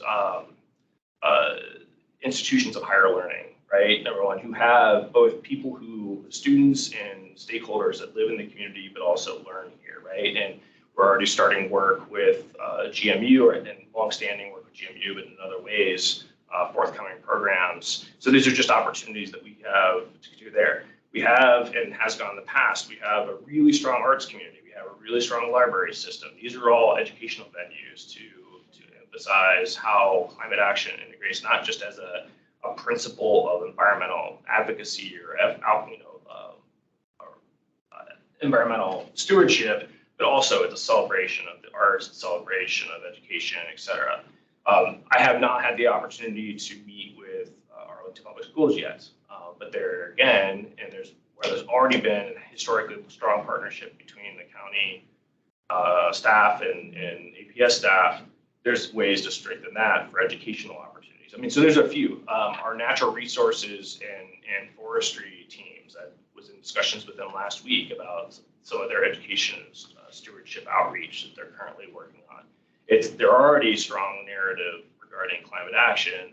What are ways that we can bring further conversation to bear? We have had conversations, as I know Demetri and others have, with regards to our emergency management planning and outreach to our business and neighborhood communities on emergency management. Here again, articulating where climate intersects with emergency management and all hazard planning, both at the individual, the neighborhood, and community-based level. So these are all just opportunities, and it's really, I think, it's more, it's part of just continual touch points. I mean, you just have to continually bring climate back into the conversation at all points in time, that there is a relationship between everything that we do or touch has some climate outcome, positive, negative, or otherwise. You gotta, this is not, this work, I imagine Demetri would agree, it's not one and done. You're just continually working, it's just persistence, time and persistence is what offers change in this context, in my opinion. Have to keep jumping up to that next level. I just want to say that I appreciate your statement that it goes beyond whole of government and it's really a whole of community. And I want to give a parallel example because we really need the community. A parallel example is Arlington County right now is developing a new mandatory solid waste management plan. It's going to launch in 2024. Back in 2015, the county passed a zero waste resolution. And finally, we are now developing this new management plan and infusing it with zero waste plans. So as really kind of a newer sort of thing, we're really pushing out. I'm on that committee or chairing that committee. We are leading with an emphasis on public education and awareness raising about the need for changing behaviors around consumption and around waste management and around recycling. And so I think in this area as well, we need the whole community to change behaviors or adopt better behaviors around multimodal transportation, about energy use in their homes. We have a community energy plan that has a goal of being a carbon neutral community by 2050. So that means all of us. It means the development community. I'm really glad you were here to hear the electrification communication discussion, because that is something that's been really important to us here on this commission. And, you know, there's numerous ways. So, you know, some may say it goes beyond the bounds of what a county government is supposed to be responsible for, really kind of pushing behavior change out there. But I would say, given the climate crisis that we're facing, it's not too far. And we've got a lot of well-meaning, as Vince, or I'm not sure who said it, we have people who really want to do the right thing in this community, well-educated people. With just a little nudge, I think people will pick up new behavior. So thanks so much, and let us know how we can support your work as this commission and what questions you have for us. Yeah, I appreciate that. I mean, I think the way I understand the work with the C2E2 is that historically, I mean, there's just been a strong partnership between county staff, C2E2, and I mean, not always does everybody agree on the approach or the outcomes, but nonetheless, a lot of strong collaboration. You all and your predecessors and many other commissions, and I hope we can all, you know, can continue that moving forward. That's one. Two is that, you know, the narrative. I think that for many reasons, the narrative around climate action maybe is and necessarily required to change from one of there's a threat, but also the opportunity. And I think, you know, there's been a number of, I think that's part of the collective action question is how do you provide both opportunity as well as optimism around the work we're doing. Yes. You know, and I think, you know, I think that's part of our work together is to change that narrative such that it brings more and more people under the umbrella to work together and to understand the need to partner as an individual, as an organization, you know, to move this forward. That's somewhat theoretical and heady, but I think, you know, arguably that's where I think we need to collectively go. And I mean, the literature and the research on communications around climate action would suggest that that's the path forward, right? And so that's where I hope we collectively can work to change the narrative to one of positive and hope, and then put that, you know, into an action format, like we're all doing our work, you know, decarbonizing our own homes, our lifestyles, our choices, our food choices, transportation, et cetera, to work together. I would also say, you know, and we're working in a very close region. You know, had the opportunity to work across jurisdictional lines from Alexandria, Arlington, the district, across the Commonwealth, across the United States. Again, this is also one where we're not in this alone, and we have opportunity to continue to work together with our partners across the region too. We're all in this together, and I think we have to continue to really work in that respect. So I'm Doug, for those who don't know me, I'm Doug Snowinboss. I'm new to C2E2, and I'm the chair of the Energy Committee. And Bill, in like the first week after he started, came and talked to the Energy Committee and really made a great impression on us. Obviously, very articulate. We gave you a long 2 earfuls. Yeah, I've got pages and pages in here, right? About the buses. Yeah. So I'm not going to follow up on that at this time, because if you didn't want to pick up that grenade, I understand. So here's my direct question. If you don't want to answer, that's okay, but I'm a litigator, so I'm going to be direct. Has the county manager given you any face time in the 5 weeks that you've been on? Oh, yeah. Yeah, I've met with Mark a few times. I will say one priority coming out of my conversation with Mark has been really the question around engaging our private sector partners and our institutions. That is one very clear question he posed to me, is how can we bring more of our community organization, you know, community-based organizations and partners into this work. He was very clear and articulate about that. That's partially why I answered the question about how do we take a whole community approach.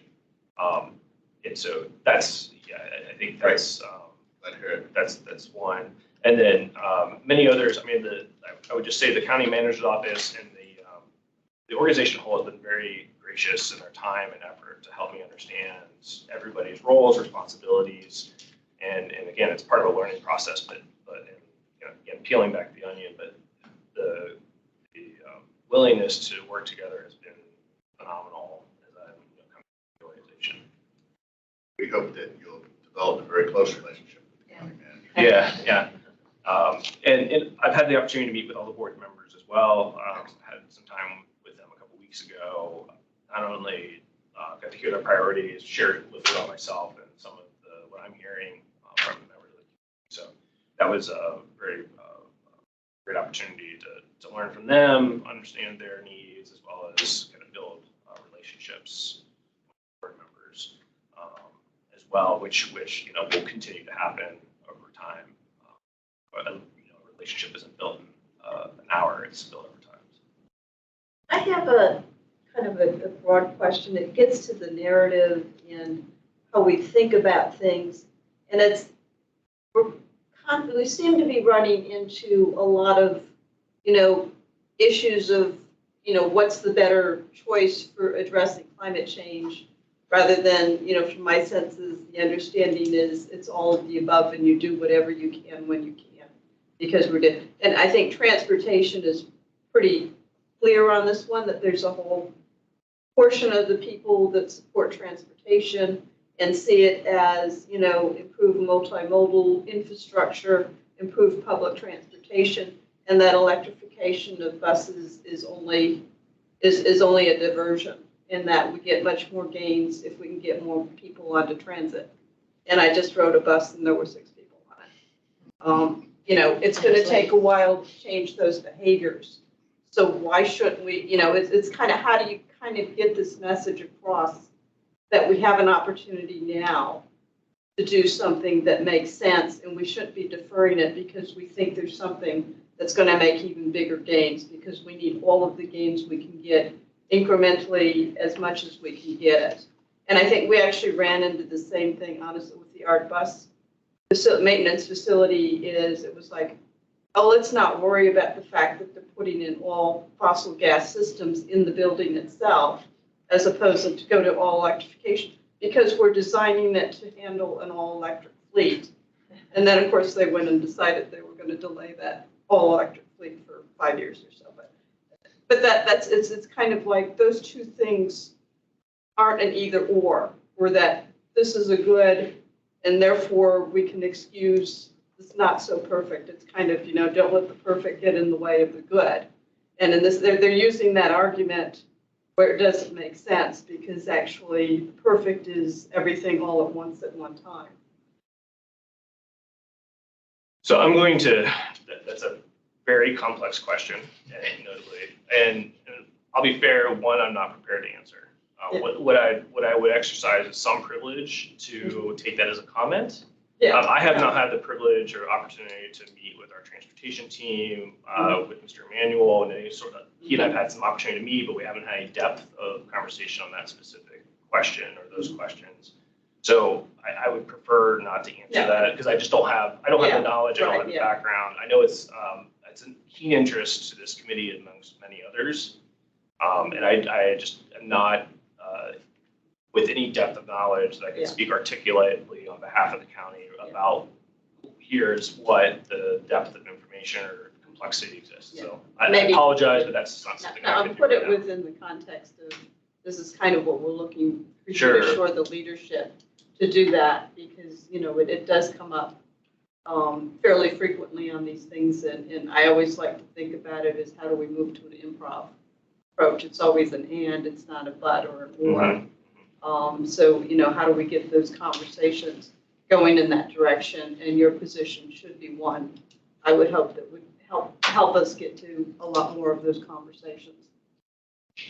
Rob? Yeah, it seems that often by the time we get a project, whether it's, Americana or the art buses, it's already developed to a point that, oh, well, no, we can't really make those kind of major changes because that would be too time and money intensive. So how do we, A, get the information out to developers and others so that, they have that information of newer technology, and B, how do we get in earlier on the conversation? So hopefully having your position will eventually enable some of that earlier, as being earlier informed or having the climate be a factor earlier on. And also just from a homeowner's perspective, I'm trying to walk the walk, have the installed gas in our house, no more gas, water heater, no more gas, electric. And I tell you, it is Kafkaesque trying to deconnect the gas line, washing gas through, can't tell you how many times we've spoken to India, and then finally we need a permit from the county to, anyway, it's a saga. So, and I'm someone who's informed enough to want to even take that step. So how do we get the information out, kind of Carrie's point, to people that this is a step to take, and then here's your guide on how to do it. Yes. It would be helpful if it were a little easier. But from the developer's point of view, you know, when they don't even know how to do it, because it's new technology to them, and then from a homeowner's perspective, how do we do it? Our role.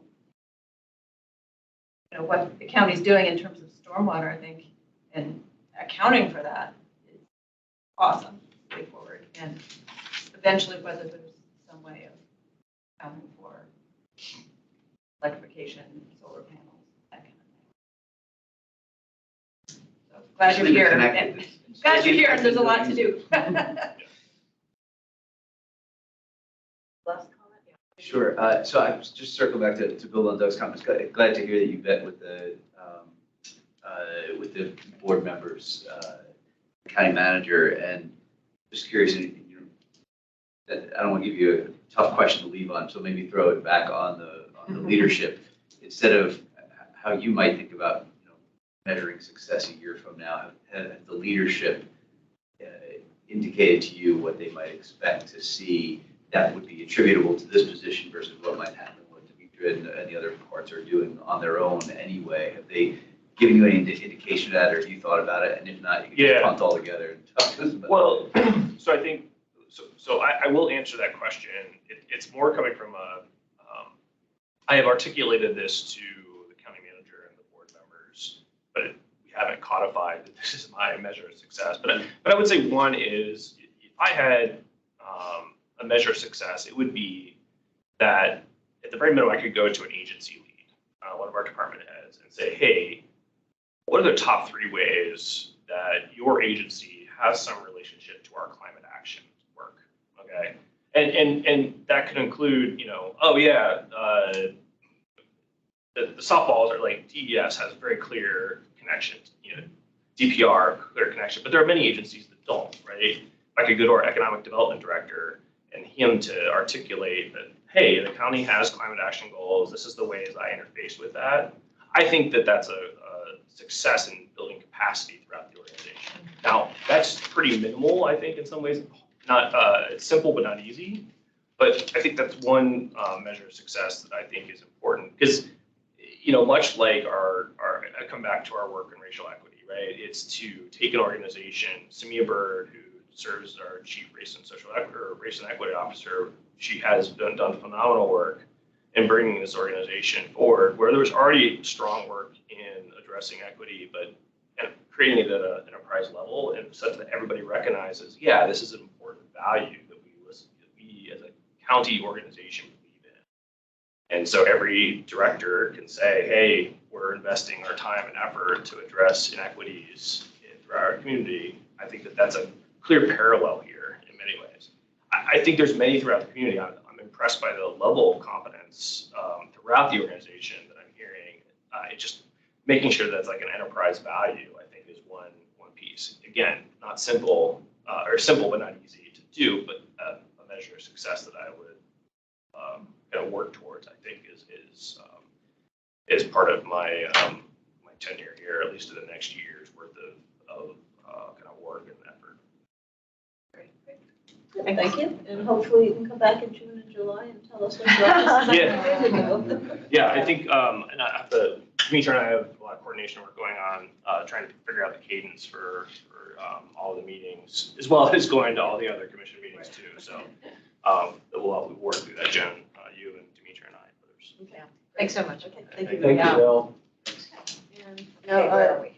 Demetri, you were going to, if you can do maybe a fairly brief discussion of the IRR grant. I think everybody hopefully had a chance to read the proposal. So maybe just you can quick summary and then we can talk about, ask any questions. That's great. This was one of the first actual NOFOs that was released out of the IRA. They're slow in coming, but they're starting to pick up a little bit. There was an opportunity we saw for building a really essential toolkit. It's specifically geared towards disadvantaged communities.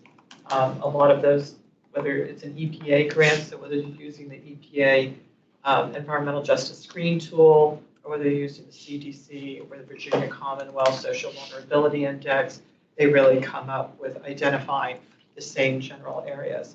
A lot of these are, not surprisingly, along the pike.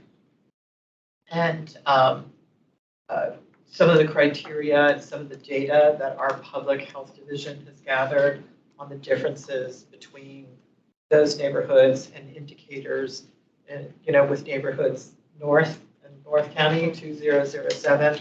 One that just jumps out at me, so I'll just mention it right here, is that there are 3 census tracts in the greater Columbia Pike area where the life expectancy in 22207 is 11 years on average, longer than those 3 census tracts. So we wanted to focus in the big picture and the end run on going, hopefully after HUD money, to do the actual upgrades. But those are buildings that are older. They're generally the victim of deferred maintenance. The indoor air quality is bad. The exterior air quality is bad. And energy efficiency has not been a priority either in multifamily buildings or small commercial. So we did an application under this EPA grant that would develop a decision support tool that would model those buildings. What we're looking at is taking, whether it be 5 or 6, we'd like to have not too much granularity, but buckets of buildings, categories of buildings that are common by vintage, by composition of construction, et cetera, et cetera. Using that tool to model it, then that's supported by a full financing options portfolio that includes financing options, includes financing mechanisms of different natures, so that we can also go to those building owners. It's very interesting, a lot of the buildings actually along the pike are owned by 12 families, and they've been passed historically down from generation to generation. Well, if you go into Crystal City and those areas, the Clarendon corridor, those buildings are built and they're generally turned over within 7 to 8 years. So we have the financing portfolio, we have technical support, live technical support training for contractors, and then we have a very, very rigorous, very specifically geared outreach and education, but mainly outreach, really engaging the community on different levels. Our partners are the Northern Virginia Affordable Housing Alliance, the Columbia Pike Organization, George Mason University's Virginia Climate Center, and the Virginia Clinicians for Climate Action. Those are physicians. So we're very excited about that, and we're hoping that we will hear August or September whether or not we're awarded. It's up to $1 million. I think all in all, ours came to $983,000 and change. But we're hoping that that toolkit is also going to set, oh, I forgot the biggest part. It's hard to do an actual quantitative measurement in the decision support tool for public health, just because there hasn't been a really refined, ripened methodology that's accepted nationally for that. But we're also going to build public health impacts into the decision support tool. So we're hoping that that can form the basis and give us a lot of momentum and make our proposals for the HUD money to do the actual construction and upgrades will be more compelling because we have those tools. So this is essentially a 2-part, is you develop and engage with the Well, it's 2 building parts owners. that we've done because Right, this is an EPA grant, and then we're hoping to take the constellation of tools and assets from that and resources in order to support a very compelling, competitive HUD application. So you'd have to you do the analysis first, identify projects, and then go to HUD or that. Sounds exciting. This sounds like something Samia Bird would want to be involved in and champion. Yeah, and well, we had, again, a lot of our peers within the county, transportation tipped in and gave us a lot of data, public health gave us a lot of data, GIS was there. So it was a big effort around the clock for 2 weeks. But that's just the first. And we're also developing between 6 and 8 other grant proposals, either individually or in partnership with other jurisdictions. They're under DOE, they're under EPA. Roughly it's electric vehicle charging infrastructure, electric vehicle, the equipment, the buses, particularly school buses as well, because at least they've done a carve out for school buses. Exactly, we're looking at an urban heat island initiative that oddly enough is titled Safe Streets or Safer Streets or something like that.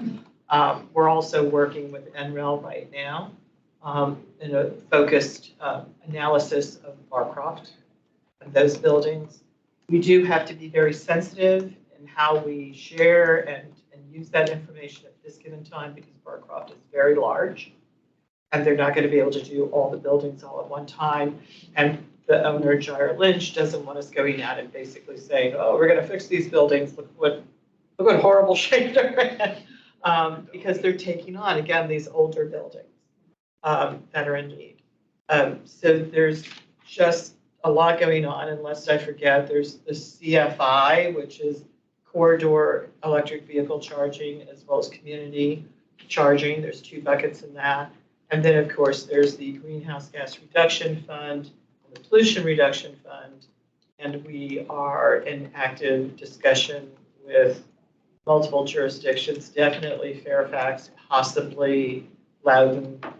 Fairfax, as you know, wanted to open a green bank 2 years ago, but whether it was because of the softness in the commercial real estate and the reduced revenues, or perhaps a host of other, factors, they're really looking for opportunities under the IRA to provide the initial capitalization of the fund. But I can tell you right now, having had the experience with community choice aggregation, green banks, you name it, out in California, this is not just kind of put money in a bank and kind of say, we've got a green bank and build it and they'll come. It has a lot of other components. It needs financing mechanisms and incentives attached to it. It needs administrative money that's carved out because no administrator in the green bank industry is going to simply agree to take a fee off each loan. They know that it's too difficult and too slow to generate uptake and convert those loans. And I am hoping we're talking and we're going to be submitting comments up until, let me see, I think the deadline is May 12th. We're probably going to submit the comments the first week, by the end of the first week in May, on what we think this should look like. Because the other thing that absolutely has to happen is the local governments are going to have to drive the actual uptake and momentum in the program. That is extraordinarily time intensive, resource intensive, and they should typically, when you go out to California, the CPUC energy efficiency programs have 10% off the top allocated towards administration and up to 15% off the top for what we call MVNO, marketing, education, and outreach. Otherwise, you're going to have a nice fund that's sitting there with no place to go. So the Barcroft, there's money hopefully going in that will kind of progress even outside of the tool, and that will give you additional experience in terms of building upgrades. NREL was wonderful to work with because they had experts that went in there and worked with us and were just fantastic on really looking at different approaches towards upgrading those buildings and making those upgrades work and what you might have thought would be the first thing you might consider doing, but there were other conditions that you wanted to think of. So we're really happy, and we're also talking with NREL about this was one of 3 levels. It's the lower level, which is pretty astonishing. That's in return for a lot of work that we did. We gave them a lot of time on surveys and everything else and recommendations a year ago. But there's two other kind of upping the tier and the depth of the partnerships that we're looking at. Are you talking about C2C? C2C program, is that what you're talking about? With NREL, the Clean Energy Communities? Yes. No, oh, yeah, absolutely, yes. All sound great. Can I ask, do we have, sorry for my ignorance on this, there's a lot of grant opportunities and more coming. DOE from the federal government. Does the county have grant proposal writers, consultants, or full-time, or like this surge that's coming, are you staffing up to make sure not to miss any opportunities with these, or are you external? I set up task orders with 2 different consultants around 6 months ago, maybe longer, 8 months ago, because I knew this was going to happen. I had ERA still very fresh in my mind, where it was like, wait, and then hurry up. Yeah. And the other thing that this particular grant was no match required. But we're obviously going to have matches that are required in a lot of the other ones, so we have to prepare for that. Anybody else got any questions? So let's get into our letters. Hopefully these are both fairly standard letters. I can just identify a few areas. Which one do you want first, Joe? We've got Bingham and RMF. Let's do Bingham first.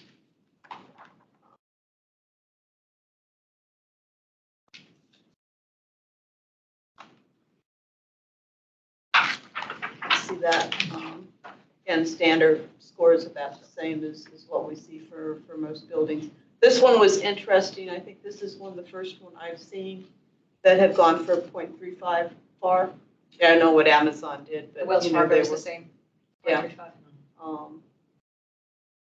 So that's a little different, although it doesn't really change much in terms of the way we evaluate it, because some of the key issues are still kind of pending in terms of especially electrification.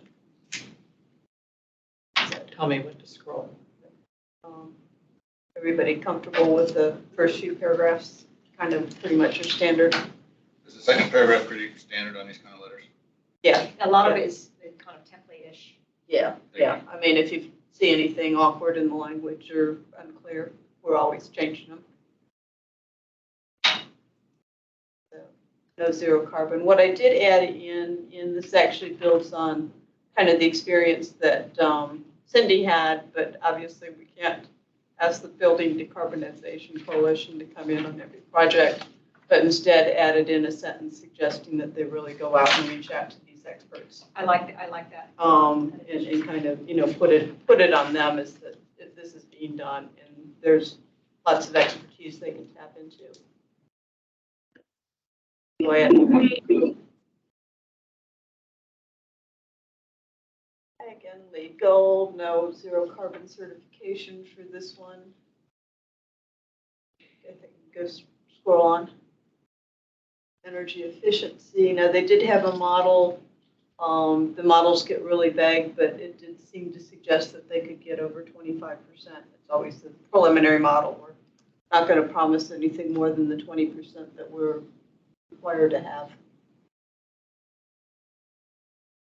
And this was another one where they didn't do a decarb study, but we're now starting to at least see some of the energy models put in options for electrification. So, kind of highlighting that, it's like, your own energy model indicates that you can achieve full electrification. Why don't you do it? A little, nicer than that is that they should really pursue that. If there's anything that we can highlight any further on those, kind of get.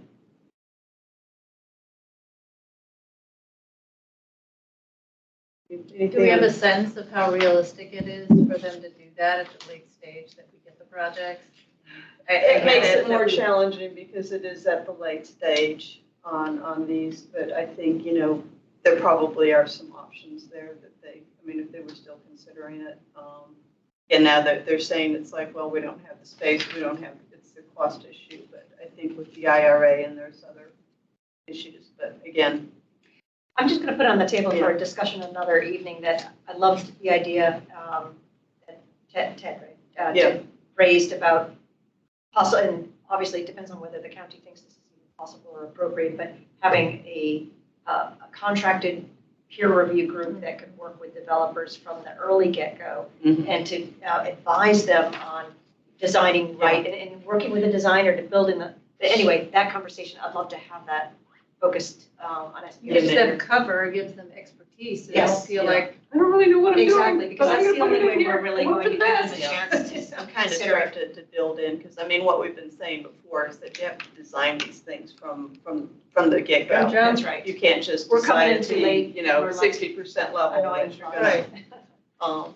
That's why we wanted the 6-month training Right. period before the next Exactly. one goes. Well, that's an excellent opportunity to provide training on. Yeah. Exactly. Yeah. And that maybe that's a standard GBI requirement, is that, you know, as part of your team, you have somebody that knows how to build these things and is working from the beginning, or however you can structure it. So, scroll down. Yeah, I mean, I think Ted made a big point about electrification. Standard on the EV charging. I did add in later this afternoon, I decided since they had the 3.5, I should highlight what the 3 extra point, and that's the big difference between 0.25 and 0.35 is they have to pick 3 items from another list. You know, they don't always tell you what those 3 items are. I have one that it Okay. didn't tell. In this case, they did, yeah. So, and it's, so just kind of put that in, although I had to kind of figure out what they were talking about renewable energy, because it was, they put it in terms of it's the lead version 4.1, tier 2. Yeah. So I had to go look at Underwhelmed by renewable energy under 4, quite honestly. Yeah, no, it's not, but. She's the new chair. Yeah, I think so. I'll double check that, but I think we listed it. I think I updated all those. I mean, that's one of the keys when we keep copying and pasting these letters. We have to look very carefully and make sure we made all the changes. So anyway, does anybody have any questions or comments or suggested? Is this paragraph, is this like suggested or somebody put that in as a? The red to meet. You added that later. Yeah, I added that, so just for Versus anybody. 4 point, there's supposed to be a decimal point there? I think it's 4.1, isn't it? Yeah, it's version 4.1, yeah. Yeah. No, I was kind of going back and forth and trying to. Versus version. Okay, I'll check and make sure that we got that's right. I mean, I always do try to review it for any typos or that. Do we get a motion to approve? I move to approve. Second. All in favor? Aye. Anybody opposed? Okay, just go on to the next one.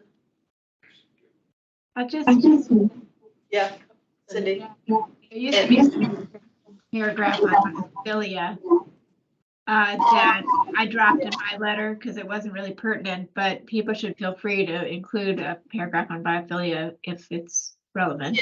Yeah, I actually did add in a little bit more on that and some of the other benefits on the next one. The biofil, I mean, this is right in Clarendon, you know, there's just a whole lot there. Yeah. They're putting in a little pocket park at, you know. Can we turn the volume down? Letter, but actually, while you're bringing up the other, just a couple of observations, and it's actually from the county board's discussion of the ARVA, or the Americana project on the weekend, is the applicants came in, JBG Smith, and they said 2 things which were not right. As first is that the climate is still such that we can't rely entirely on heat pumps. No, see, that was my. That, you know, it's that. Need education. Yeah, and As I just sent this email out, like, this makes no sense. If New York can, I sent out And I'm doing it in Maine. It's like, Yeah, and what they're talking about is, you know, if the temperature drops before 10 degrees Fahrenheit, mean, No. we can count it in hours, not even days. We'll have them in watch the terms of- main Yeah, session. yeah, that they're right. gonna have. And if it's a highly energy efficient building, it shouldn't matter anywhere it's built. So, I mean, I think, but I think the county board is still kind of nodding and buying it. And the other one is well, it's not worth electrifying right now because the grid isn't all that clean anyway, so gas is still cleaner. And again, it's, That's you know, rubbish. and we do address that in the letters, as we always say, is once the grid gets cleaner, you know, it's automatically clean. And Rel, we literally are helping Native Alaskan communities to install heat pumps. Like, I mean, Yeah. there's just no way, that it can't be done here in Arlington, Virginia.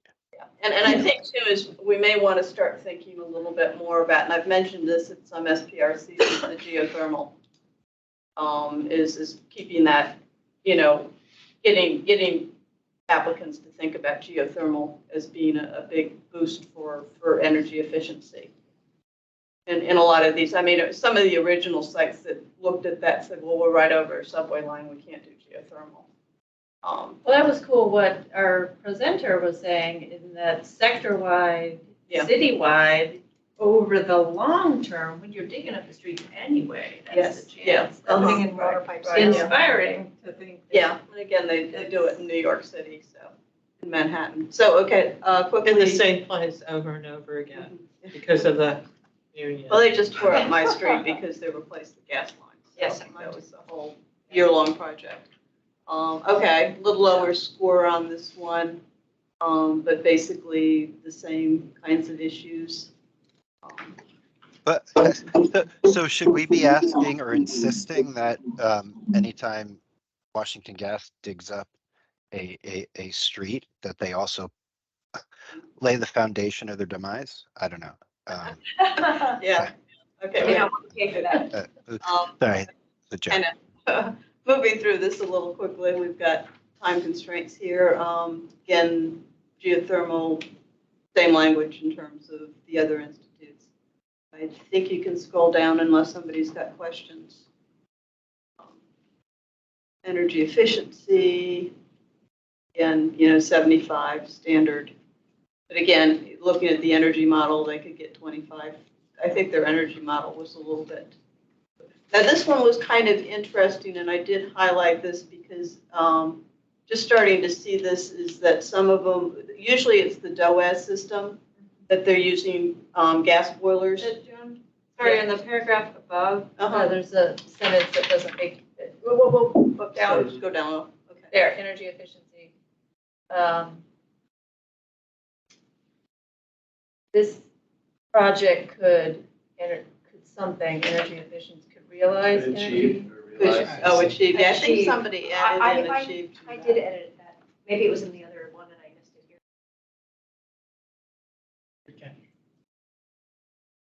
Could achieve, yeah.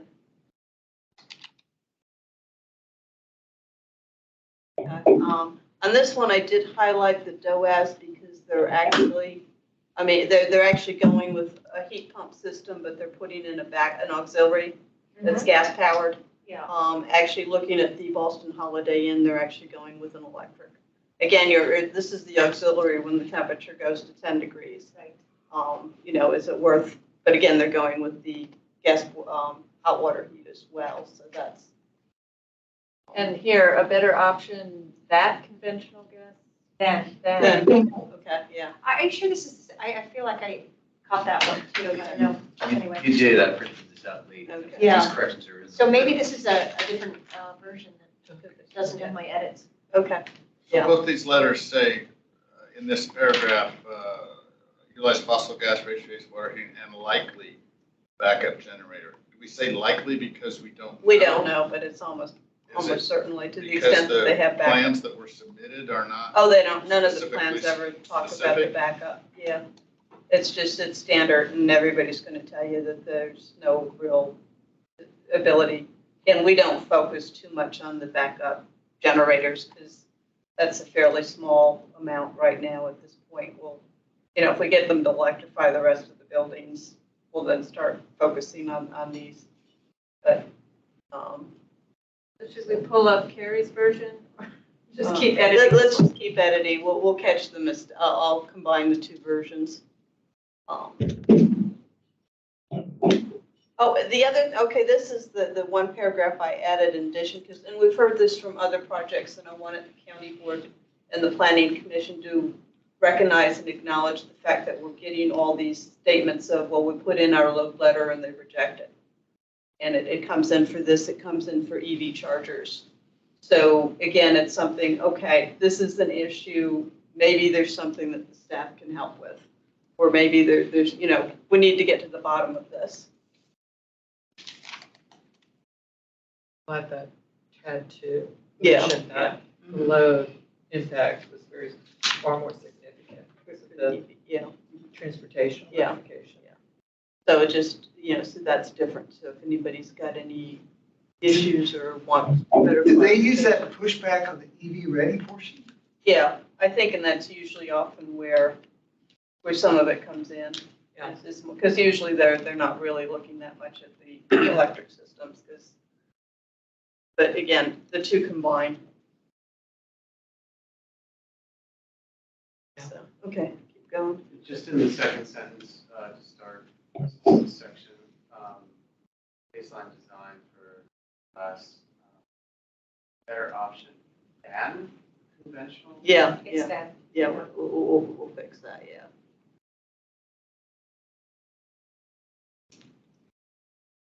Okay, electric charging, I think that's the standard. Nobody's going above the 4 to 10. And yet, Demetra's right, that's usually where they come in on the load. And then I did add another paragraph on other sustainability items. Again, they're going with the renewable energy. Am I not remembering this correctly? I think it was 15, not 10. It's 15. Is it? Yeah. Oh, is that okay? Yeah. Or in 15. So should I change Yeah, this? change it to 15, yeah. It seems to be kind of standard in what a lot of people are submitting. Well, that's required. Yeah. Yeah, they're just It's doing the what the baseline baseline. requirement. Okay. It's the Yeah, baseline it's the baseline. requirement I mean, under they should GBI. be doing it, yeah. You can drop the 0, okay. And We then the could last add is that just, again, this has a fairly nice biophilia. Could use probably more canopy trees. Always can use more canopy trees. And, rainwater management.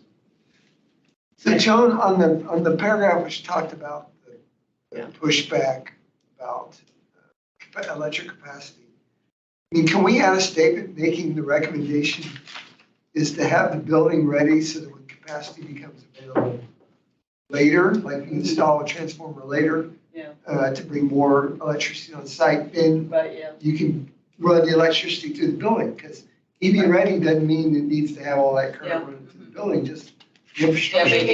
Maybe, okay, let's send in, when we kind of, is to have it on the EV parking, is EV ready, and then maybe just even if the load capacity is not yet there. It's not yet there. Yeah, that's good. Yeah. We can talk about this at another time, but I think to some extent we have to be practical that people are not going to undertake this. It's going to be more difficult for them to undertake it once the building is built. Yeah, The well, retrofitting is always abysmally more expensive. Well, and I that's mean, what we're you know, saying, is at least put the conduits in, even if they don't have the capacity. So, 50% are EV, after EV ready, just put in a phrase of even if the capacity, electric capacity isn't sufficient. Available, or Isn't currently available, yeah. Grid capacity.